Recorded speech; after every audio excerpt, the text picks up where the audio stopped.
नमस्कार दोस्तों, आपका बहुत बहुत स्वागत है आपके अपने चैनल देसी इन्वेस्टर्स में। और आज के इस वीडियो में हम बात करने वाले हैं बाजार के एक ऐसे खिलाड़ी के बारे में जिसके ऊपर आज के समय में बहुत ही मजाक बनाया जा रहा है, बहुत सारे मीम्स बनाए जा रहे हैं और ऐसा कहा जा रहा है कि ये शेयर चलने वाला नहीं है। जी हाँ दोस्तों, हम बात करने वाले हैं आईटीसी के बारे में।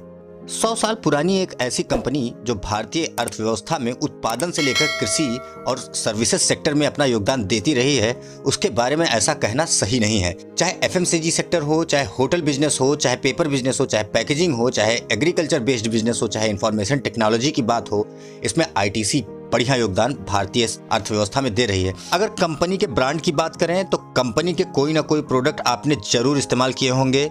चाहे बिंगो चिप्स की बात करें, चाहे सनफिस्ट बिस्किट, आशीर्वाद आटा, विवेल, सेवलॉन, मिंटोस, एम माचिस, इंगेज, ये सब बड़े बड़े ब्रांड हर घर में कभी ना कभी यूज जरूर किए जाते हैं।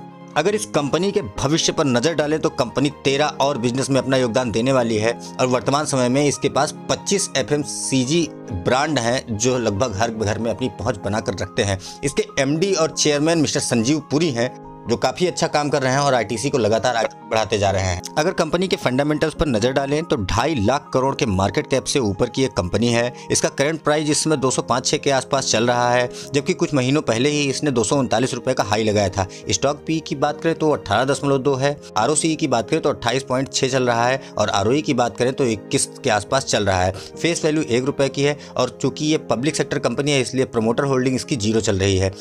अगर इसके ऊपर कर्ज की बात करें तो 271 करोड़ रुपए का कर्ज है, जबकि रिजर्व इसके पास 59,000 करोड़ रुपए से भी ऊपर का है। हालांकि ये company FMCG, hotel business, IT sector और पेपर बिजनेस में भी काम करती है, लेकिन इसका कोर बिजनेस सिगरेट बनाना है तो इसकी तुलना भी तंबाकू उत्पाद वाली कंपनियों से की जाती है, जिसमें ये नंबर 1 कंपनी है। इस कंपनी का नाम ही इंडियन टोबैको कंपनी रखा गया था और ये आज भी उसी सेक्टर में जानी जाती है। हालांकि ये इसका एक नकारात्मक पहलू भी है क्योंकि इस वजह से कंपनी को बढ़िया वैल्यूएशन नहीं मिल पा रही है और ये कंपनी आगे नहीं बढ़ पा रही है। अगर कंपनी के इन्वेस्टमेंट चेकलिस्ट की बात करें तो कंपनी का इंट्रिंसिक वैल्यू इसके करंट प्राइस से कम है, यानी 10 रुपए की चीज आपको 8 रुपए में ही मिल रही है। रिटर्न की बात करें तो एफडीसीए बहुत अच्छा रिटर्न आपको देती है। डिविडेंड की बात करें तो ये कंपनी आपको बढ़िया डिविडेंड देती है और एंट्री पॉइंट इसका बहुत सही है क्योंकि स्टॉक ओवरबॉट जोन में नहीं है और इसके सिवा कोई भी रेड फ्लैग कंपनी में नहीं है। अगर फाइनेंशियल ट्रेंड की बात करें तो वर्ष 2019 में कंपनी ने 50.54 हजार करोड़ रुपए का राजस्व प्राप्त किया था। 2020 में इसने 52.01 हजार करोड़ रुपए का राजस्व प्राप्त किया था और वर्ष 2021 में कोरोना के कारण थोड़ा सा घटकर 51.91 हजार करोड़ ही रह गया था। अगर प्रॉफिट की बात करें तो 2019 में कंपनी को 12.59 हजार करोड़ रुपए का प्रॉफिट हुआ था, जबकि ये बढ़कर 2020 में 15.31 हो गया था। 2021 में थोड़ा सा घटा था और 13.16 के आसपास ही रह गया था। अगर कंपनी के पॉजिटिव पॉइंट की बात करें तो इस कंपनी का रेवेन्यू इंडस्ट्री रेवेन्यू से ज्यादा बढ़ा है और इस कंपनी का मार्केट शेयर भी लगातार बढ़ रहा है। हालांकि नेट इनकम थोड़ी सी समस्या है, वो इंडस्ट्री के नेट इनकम से थोड़ी सी कम हो गई है। अगर शुरुआत से अब तक बात करें तो कंपनी ने अपने निवेशकों को 1118% के आसपास का रिटर्न दिया है। अगर बात करें पिछले 1 साल के रिटर्न की तो कंपनी ने अपने निवेशकों को 5.63% का रिटर्न दिया है और अगर बात करें पिछले 6 महीने की तो कंपनी ने 1.31% का नकारात्मक रिटर्न दिया है, यानी 6 माह के चार्ट पैटर्न पर यह कंपनी अभी नुकसान में है। अगर पिछले 1 महीने की बात करें तो 1 महीने में भी कंपनी ने लगभग 2.25% का नकारात्मक परिणाम ही दिया है।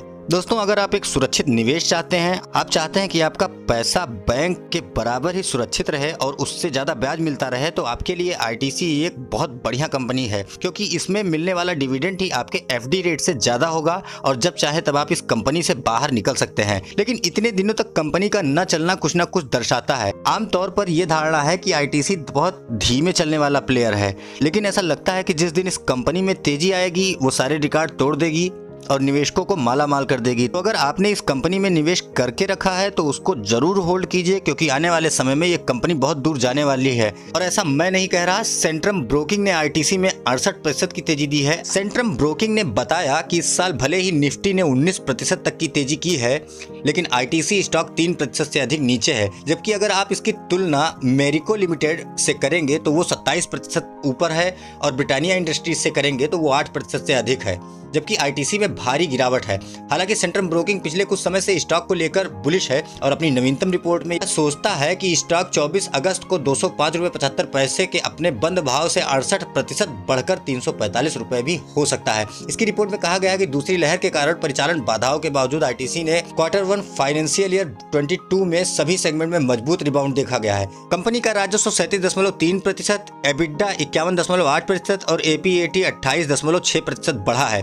सेंट्रम ब्रोकिंग के तर्क के अनुसार अन्य एफएमसीजी से बेहतर प्रदर्शन किया है। उच्च आधार के बावजूद राजस्व में 10.4% की वृद्धि हुई है और एबिटा मार्जिन बढ़कर 8% हो गया है। आईटीसी ने कुल 14,687.8 करोड़ रुपए की आय दर्ज की है, जो पिछले साल की इसी तिमाही से 37.28% थी, जब उसने 10,699.2 करोड़ रुपए की कुल आय दर्ज की थी। जून 2021 की तिमाही में शुद्ध लाभ 3343.44 करोड़ रुपए रहा। इसमें कहा गया है कि सिगरेट के लिए शुद्ध बिक्री में 34.2% की वृद्धि हुई है, जो कि 33% की मात्रा में वृद्धि की सहायता प्राप्त हुई है, जबकि कृषि व्यवसाय में 9.2% की वृद्धि हुई है, जो कि मजबूत पत्ती वाले तंबाकू निर्यात के कारण हुआ है। सेंट्रम ब्रोकिंग ने इस साल फरवरी में ही आईटीसी के लिए 353 रुपए का लक्ष्य रखा है। दोस्तों, सेंट्रम ब्रोकिंग ने तो इसका लक्ष्य अच्छा रखा ही है, साथ ही कंपनी फंडामेंटली बहुत मजबूत है, अच्छा डिविडेंड देती है और निवेश के लिए बहुत ही बेहतर कंपनी है। आपकी इस कंपनी के बारे में क्या राय है, हमें कमेंट में जरूर बताएं। वीडियो अगर पसंद आए तो वीडियो को लाइक और शेयर जरूर करें। मिलते हैं अगले वीडियो में। नमस्कार।